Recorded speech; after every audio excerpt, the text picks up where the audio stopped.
Screen record करते वक्त volume या फिर जो हम बोलते हैं उसकी आवाज़ नहीं आती है, तो उसके लिए हमें क्या करना पड़ेगा, हम रेगुलरली इसमें विज़िट करते हैं और यहाँ से स्क्रीन रिकॉर्डर ऑन कर देते हैं।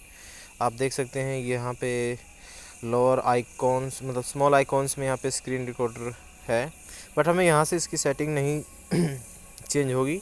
हमें इसके लिए इसके एक्चुअल ऐप में जाना ज़रूरी है। वो ऐप हमें जो मिलेगी वो ऐप है हमारे पास, एक तो ये गूगल है और एक ये टूल्स है। जो ये टूल्स है, टूल्स में ओपन करना है, यहाँ पे हमें ऑप्शन मिलेगा स्क्रीन रिकॉर्डर का।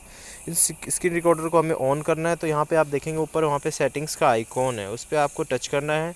फिर यहाँ पे आपको सभी ऑप्शंस मिल जाते हैं। इन ऑप्शंस में आपको देखना है कि साउंड सोर्स आप देख सकते हैं, आपको 4th नंबर पे लिखा हुआ है साउंड सोर्स। तो आपको साउंड सोर्स में जाना है और वहाँ पे आपको चेंज करना है इसे माइक में। जब आप इसे माइक में चेंज कर देंगे, वो भी किसका, आपके डिवाइस के माइक में, तो आप वीडियो रिकॉर्ड करते वक्त, स्क्रीन रिकॉर्ड करते वक्त आप अपनी वॉइस और जो भी म्यूज़िक प्ले हो रहा है साथ में रिकॉर्ड कर सकते हैं।